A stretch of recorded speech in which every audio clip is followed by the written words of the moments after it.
discover the secrets of getting ROI from your advertising. I'm Dacia, and I am so excited that you have chosen to join us.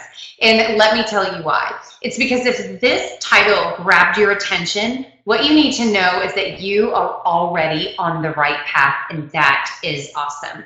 Now, I get it that a lot of times it can feel, advertising and marketing in general can feel overwhelming, but let's talk about why you're here.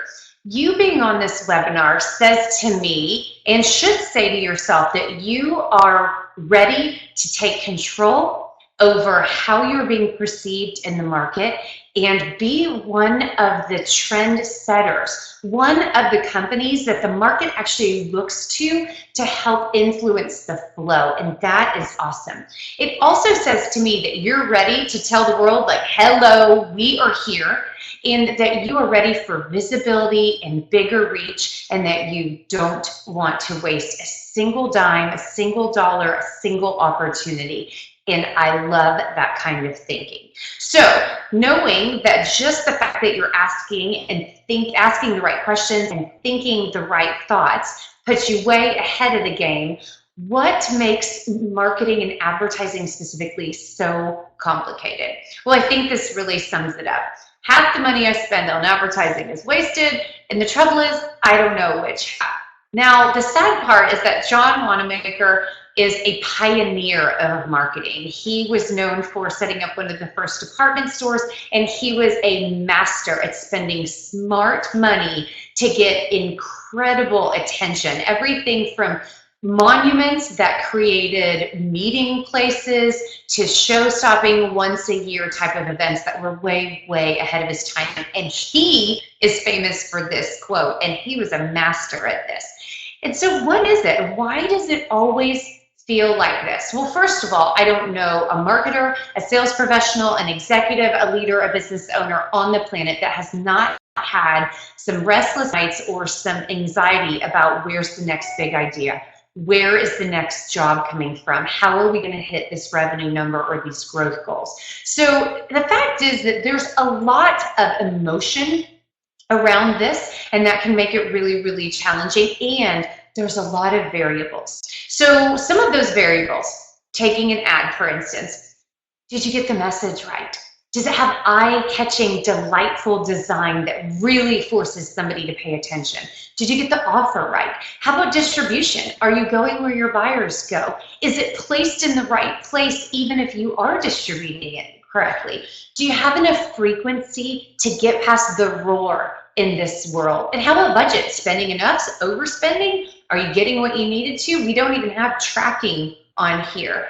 It's difficult not to know what the problem is. It's worse when there might be multiple problems. So it's no wonder that it can feel really taxing. So before we get going, I've got a quick polling question if you wouldn't mind jumping in on this. And my question to you is, what is the biggest challenge that the biggest advertising challenge that you face? So while I'm talking and reading these, go ahead and answer, and you'll see at the bottom it says send your votes. Is it crafting the right message? Maybe crafting the right offer?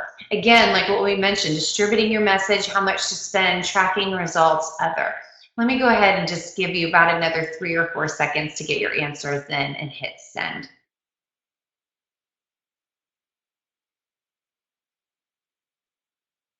All right. Let's see what the polling results were.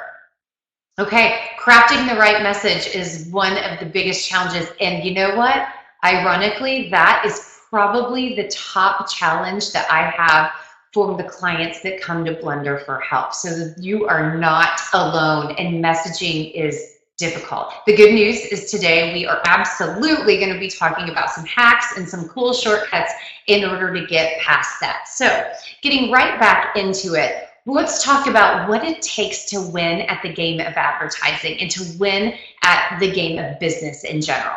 The first thing to know is that the game has changed and that the old playbook flat out does not work. So that also makes getting return on investment from your advertising all the more difficult. So why is business getting harder. Why have the rules changed? Well, first of all, let's talk about the data to show you that the playbook's not working. 54% of business-to-business sales reps this year won't make quota. For many of you, you're going to lean back in your chairs and think, no, that's not true. But if you take a closer look, most organizations actually function within their sales teams that under a Pareto's principle, an 80-20 principle. Typically, 20% of your sales force is making up for 80% of the sales. What that means is that those sales superstars are not simply killing their number, they are crushing it, and they are carrying the weight of the other people. So if they leave, you're in trouble, right? So 54% of most sales reps will not make quota.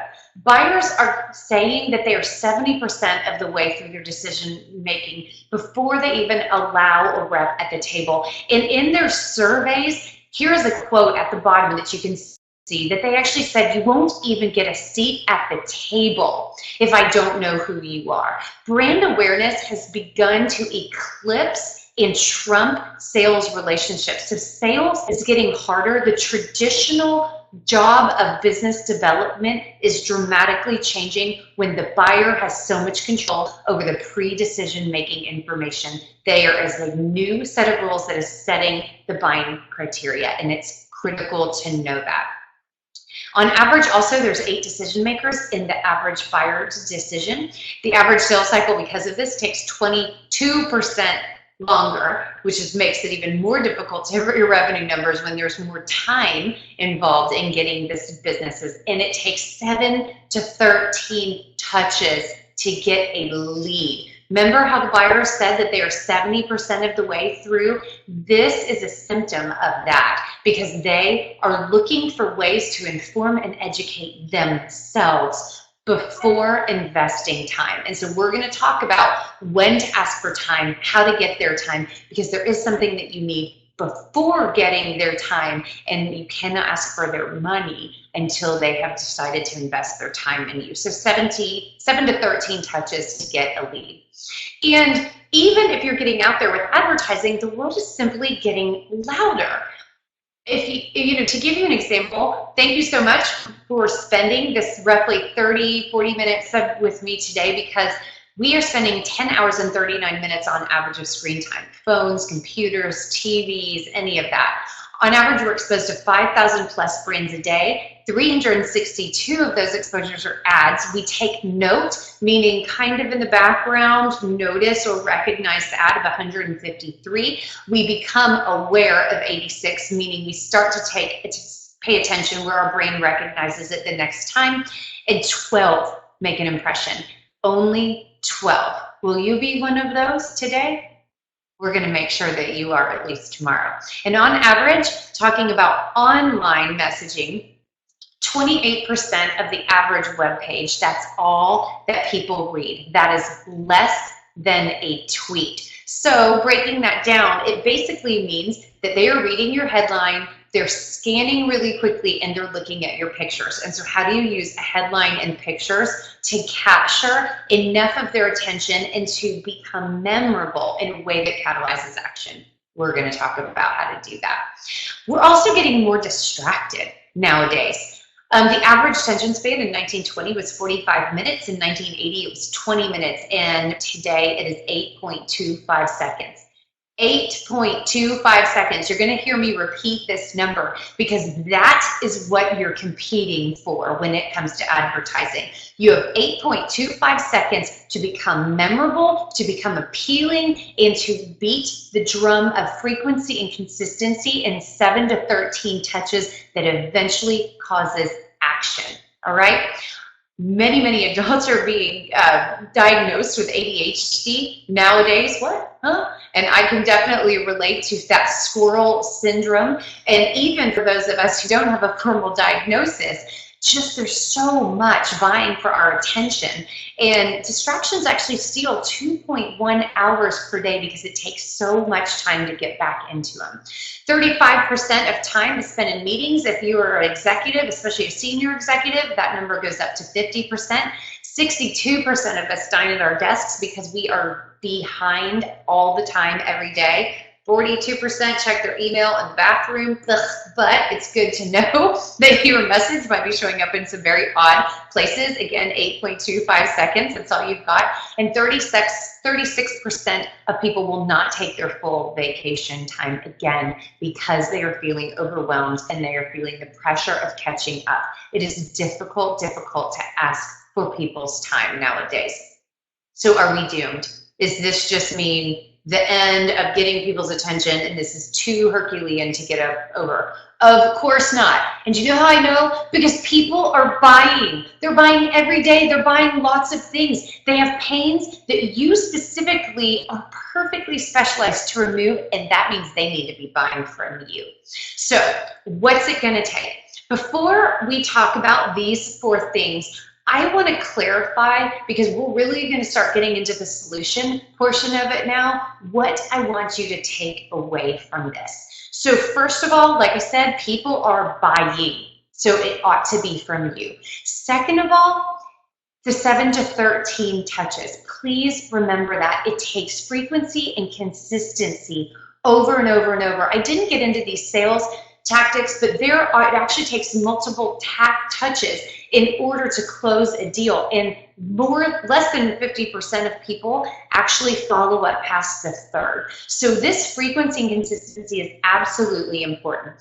You also need to take the time to be amazing. I know that sounds exhausting and extraordinary, but don't let it be, because you already are amazing. And so you ought to put the investment on the things that represent you when you are not in the room. What speaks for you when you're not in the room?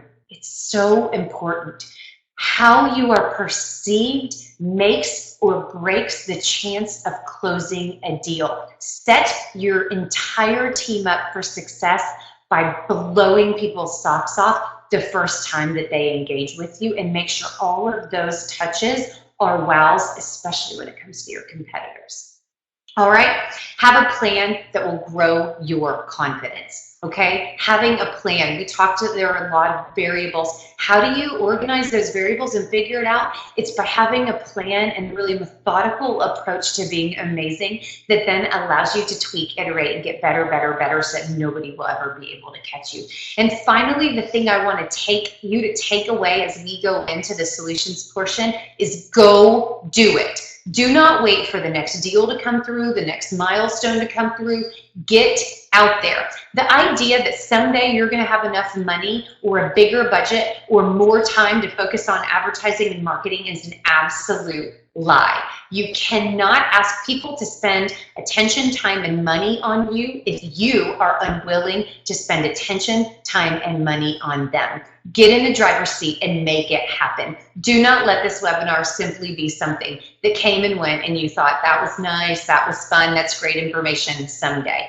Someday just showed up on your doorstep. So with now that I'm off my soapbox on that, let's talk about what is it going to take to get past all of the noise that we just talked about. The first thing is you need an inside scoop on your market, and we're going to give that to you today. Second, you need a razor sharp message. I'm going to give you the top secret we use to making sure that your message really hits home with people. You also need tricks for getting past the gatekeepers, so we need to get crystal clear about who they are, and we're going to give you a few of those tricks. Side note, we got free gifts that have a lot more tips and tricks in it. So if you make it to the end of this webinar, you will get that from us. And finally, you need a pathway to the sale. And we're going to talk about what that looks like. So let's get going. Go where your buyers go. What? That's not a secret. It's not a surprise. Everybody knows to do this, right? Yes and no. Everybody knows that they should do this, but it doesn't mean that everybody is. So the phrase I want to propose to you is buyer persona. You cannot go where your buyers go if you do not know exactly who your buyers are. And this is called profiling of your buyer personas. So a quick polling question. I'd love to toss this out to you. Who of you out there use buyer personas in your marketing and advertising strategy? Couple different options. Yes, you have documented, that means written down personas. B, no, but we do know our market really, really well, and we do segment our different audiences. Or C, no, and we don't make distinctions about who we market to and how we sell to them. I'll give you just a second or two. And then again, don't forget the send votes blue button is in the bottom, so go ahead and push that. All right, let's see what everybody said. Okay, so most people out there are saying, no, we don't have formal buyer personas, but we do know our market well. And that is excellent. Again, you are way ahead of the game. And let's talk about how far ahead of the game, but we do want it to get written down because this is how you scale your business. So we're not going to talk about scaling and growing. We'll do that on a different day. But it definitely becomes a multi-purpose tool when you use it. So 44% of buyers, or excuse me, 44% of marketers are using buyer personas out there. That is a huge percentage that are not using them. And I've got this in the wrong order, so I'm going to skip ahead really quickly. So, and what you need to know is that buyer personas, especially formulaic and written documented buyer personas, dramatically increase your likelihood of success. 3 to 4 personas usually account for 90% of a company's sales. So it allows you to make smart decisions that you only spend on the personas that actually buy. And then you kind of push the rest, again, Pareto's principle, to the side and at least not waste valuable resources on them. 81% of buyers will pay a premium for industry experience. Basically what they're saying is that specialization has value, but you cannot communicate specialization unless you know what your buyers believe makes somebody a specialist. And that is oftentimes different. They typically use different language than you do to make those differentiations, and that is really, really important. 71% of companies who exceed revenue and lead goals have documented personas. This stuff works. 56% of companies have created higher quality leads using personas, and of course, because when you are really specializing in someone, that message is resonant and you are reading the minds of them and giving them the information they need before they even ask you. It speeds up sales cycles, which leads us to the last one. 36% of companies have created shorter sales cycles using personas. I have endless stats on this, but needless to say, buyer personas are critically important. Just so you know, we do have workshops that outline this, and so getting your sales guys, your front line people involved in telling you the information that they know is absolutely critical to creating sales and marketing alignment and getting more ROI, sales ROI out of your advertising. So what's a buyer persona? Well, it's the ability, it's a documented, written profile of your very best customers. The kind of things that you would want to create, that you would want to make some suppositions about. Title, job duties, priorities within that job, career path, why background type of stuff, because it influences how they see the world and how they view their current position.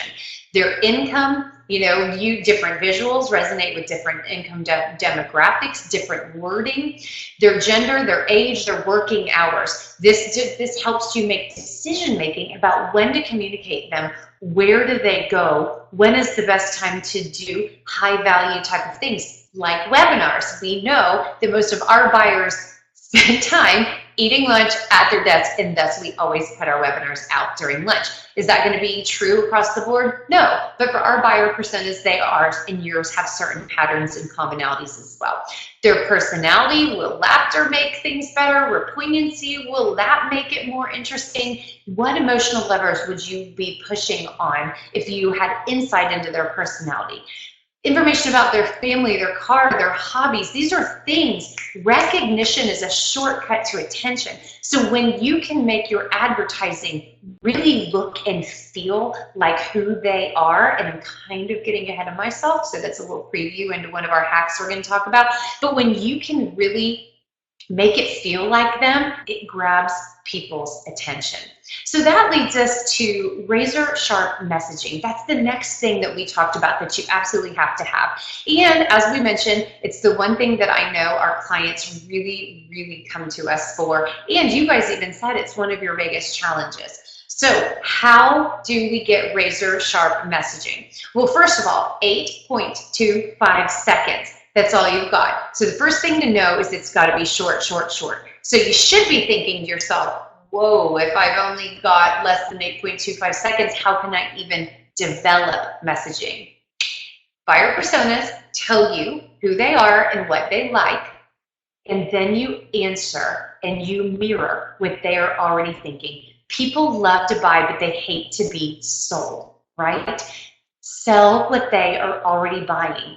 Pluck the words out of their minds using buyer personas, using the knowledge that you have about your market to understand the language. Pay very close attention to what your best customers say, the exact words they say, what keeps them up at night, what are they scared of, what creates anxiety in their life, and then say that. Even if it is simply a headline that absolutely mirrors what they are already thinking, reading their minds and talking to them about them is the #1 way to create resonant messaging, because immediately they think, oh, that's one of my problems. I need to pay attention. Maybe they've got something that can help me. You're answering what's in it for me. What's in it for me? Always answer what's in it for me. And the shortcut way to do that is to, again, mirror what they're already thinking. So taking that, a next step, what I want to tell you is you can actually consolidate that and kind of have a test for yourself about your headlines.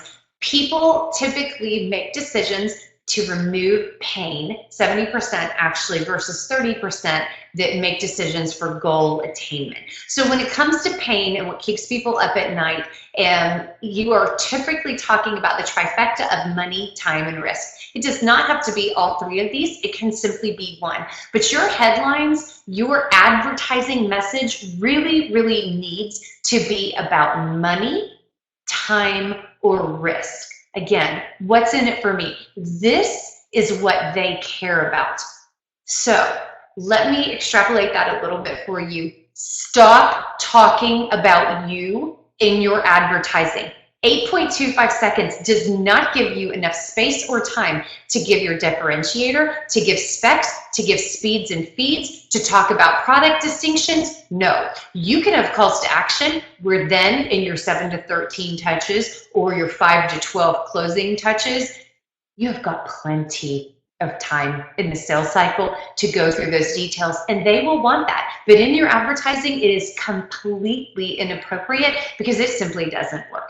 It just doesn't work.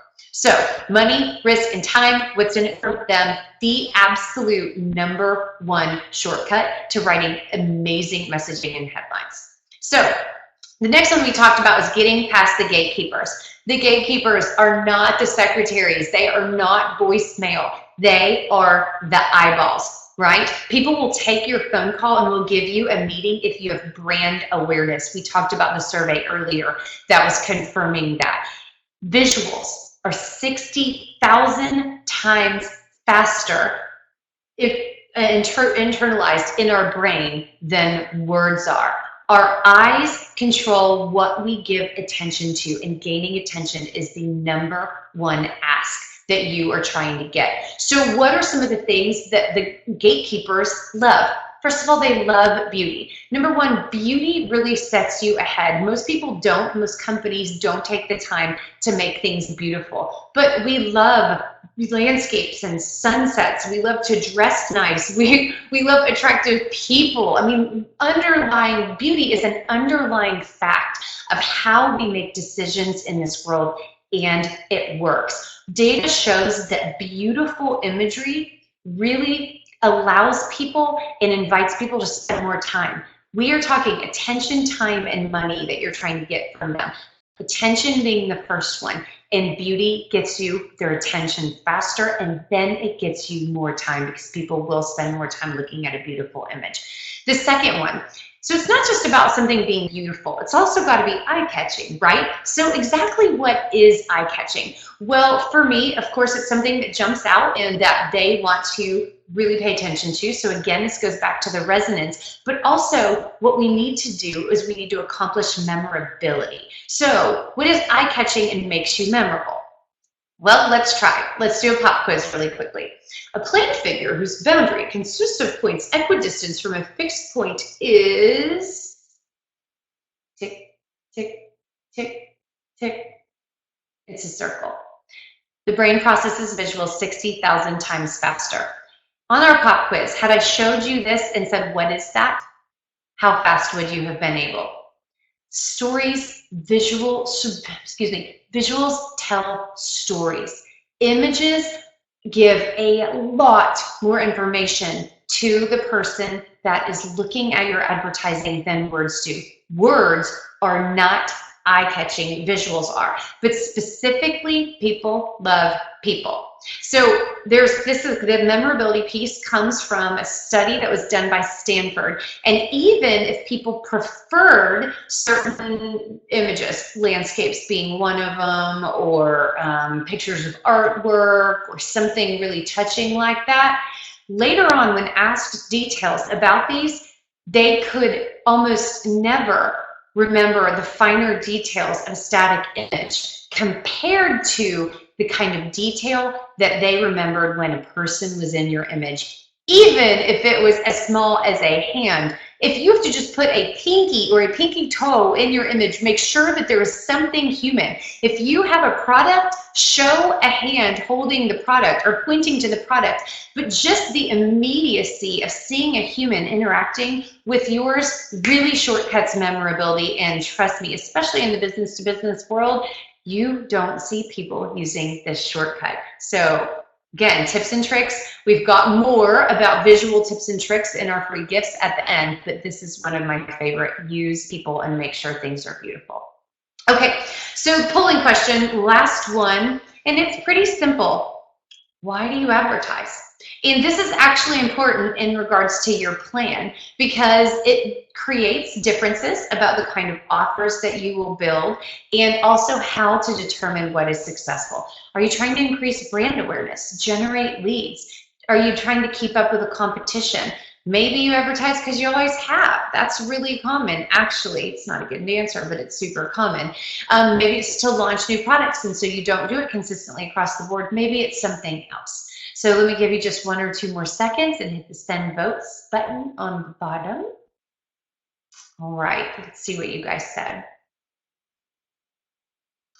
To increase brand awareness, and I love that answer, and to generate leads. Both of those are probably 2 of the most common answers, and that's excellent. Creating brand awareness, as we mentioned, especially if you have a sales team, is absolutely critical to getting them seats at the trust table in order to really win the day. And then finally, to generate leads. And this is excellent because you want your advertising to carry its weight. If you are working and spending money, it should be working for that money and working for you so that you can work smarter and not harder. So thank you so much for weighing in on that. And let's jump back into it. So speaking of what is the goal, what is the job, what is the reason why we advertise, let's first look quickly at the sales cycle.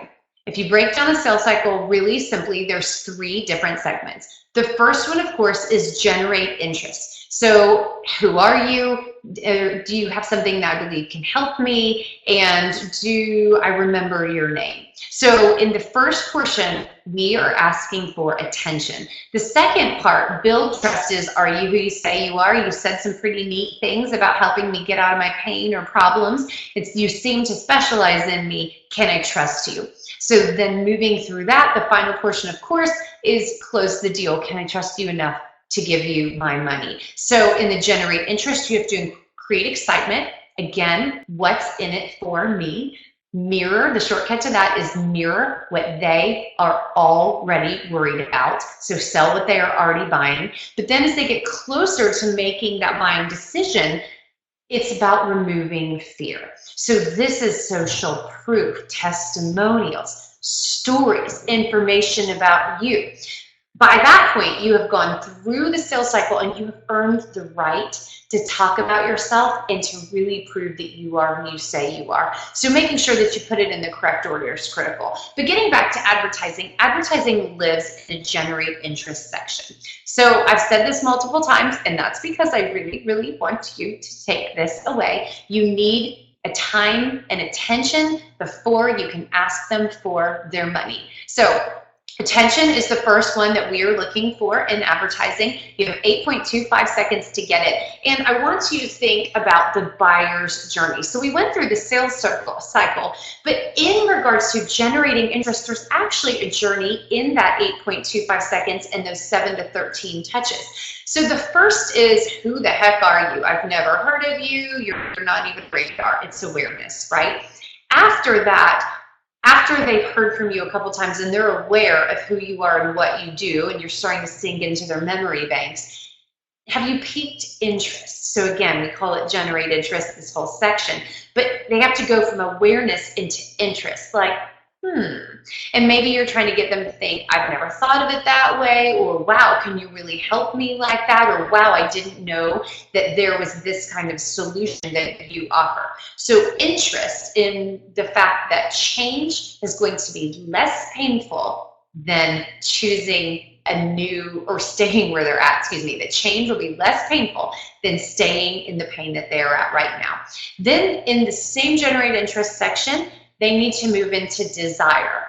How bad do I want this? Am I willing now to spend more than 8.25 seconds of attention on you? Will I start to allow you into the distraction arena? Will you be something that I'm going to give priority to? And then it's take action. And when I say take action, again, we're vying for attention and time. So your call to action needs to be spend a little more time on my website, or download this offer, or allow me to send you an email. You've got to make sure that your offers in the advertising spectrum are appropriate to the buyer's journey of moving from awareness to action and generate interest into build trust. The end goal is not right now to get money, it's to get a meeting. So what are the baby steps that they would need to take before they decide to give you their time? That's really what we're talking about here. And that's where the calls to action are super, super important. If you know your buyer personas really, really well, then you can anticipate the common questions that they ask you and the common things that they will need in order to make a decision. And even better, you can anticipate the kind of things that stress them out the most, and you can use headlines to push on the urgency and the pain of those stressors that they have, and then offer them a tool to help them understand, get educated, or solve a small but immediate problem, and then it gets you inside of their circle of influence. So calls to action, a pathway to the sale, but understanding that you first have to earn their attention and then earn their time in order to earn their money. Make sure each call to action takes them one step closer to that sales meeting. Again, attention, time, and money. So, as I mentioned earlier, we are at the end of the content part. And so what I want you to do is I want you to go out there and market and advertise and tell the world that you are amazing. Care enough to put your best foot forward. Go big. Remember, you have to be amazing in order to get past all of this roar, but you are amazing. So just go be awesome, because you already are. So on to the free gifts. Definitely always my favorite part. We went through my favorite hacks and tips and tricks, and really kind of our secrets, although I guess the cat's out of the bag. But what we did instead, because we know that time and attention is difficult to ask for, we put it into a concise white paper. It's fun, it's easy to read, it's very advertising focused, it's definitely walking the walk, and so there's a lot more specific tips and tricks, and you can see the link here. So that's themarketingblender.com/advertising white paper SQ at the end. themarketingblender.com/advertising white paper SQ. So that's your free download. if you are interested in more, one thing that I wanted to tell you is that the biggest companies in the world very rarely do their own advertising. All of those amazing Super Bowl commercials that you see and the ads that really grab your heart or tickle your funny bone are typically done by an outside agency. Why? Why would they do that? It's because of those variables and also because of the emotion that we talked about at the very top of the hour. It's hard to be this close to the generate interest portion when you know so much about your history, your experience, your case studies, why you're amazing, all of your product knowledge. It is very difficult to separate yourself from all that you know and take yourself back into a resonant place of where your buyer personas are living and to identify what it is that they don't know. It's very hard to become an unexpert, right? But that's what it takes to be resonant. So working with an outside agency can be incredibly effective, and you can get a lot of bang for your buck, a lot of return on investment by doing that. So there's two different ways to do it. If you've got an in-house team, graphic design team, but you really want to make sure that you've got decision-making criteria around your messaging, we have a workshop series. It's free, 60 to 90-minute live training sessions. You get workbooks. We write a plan that gives you the confidence to move forward, knowing that this is going to grow your business. We help you craft an absolutely irresistible message. The ideation portion is insanely fun. And we help you develop your calls to action. It's collaborative because you are the expert in your market, and we want to harvest all of that amazingness and put it into a documented form that really increases the speed of your growth and maximizes every single thing that you do. And since you made it to the end of the webinar, yay, free gifts. If you mention that you were on this webinar, you will get $500 off of the workshops. The second is that you might want us to actually do your advertising for you, as I mentioned just a moment ago. This is important to figure out whether or not you are a fit, that we are a fit for the kind of philosophy that we bring to the table. We believe in growing companies and maximizing return on investment. So we take those relationships really seriously. So there's a discovery session to identify your specific opportunities and really do a deeper dive into what's going on with your company. And it gives you a feel for what we do. It's very high value. You really will come away with actionable ideas and steps. And then should we be a fit, then we can talk about what it would take for us to manage and really drive your advertising for you if that's the place that you're in. If you are really looking to grow your company, if you are adding manpower, if you're looking for traction, that second option is fantastic, because what you're trying to do is you're trying to reach the masses. You're trying to reach an audience that is well beyond the reach of your current sales force, and that's a really great time. The workshops are for everyone, and actually even if we work together as an advertising agency, the workshops are a piece of what we do together, because again, it creates decision-making criteria that maximizes ROI. So stop wondering where your next client's coming from. Start believing that the spend that you're putting out there is going to generate results. Let's stop brainstorming and start doing. We want to start growing, get traction, make more money, have more fun, right? So how can you connect with us? Send me questions. We are not doing a live Q&A today, but I personally will answer all the questions that come in from any of the participants on here. We love feedback too. So if you want to reach out, my marketing manager, Angie, is there. We'd love to hear what you think. If you've got any topics that you would like additional content on, webinars, questions that you have where you would like to see more articles or more resources out there, anything. If you want to just share something with us, we'd love to hear it. My Twitter handle is, or our Twitter handle is @BlenderB2B. My personal one is @DearDacia. Feel free to look that up and connect with me. And find me and Blender on LinkedIn and Facebook. So thank you guys. Again, care more, go big, and be awesome. Until next time, onward and upward.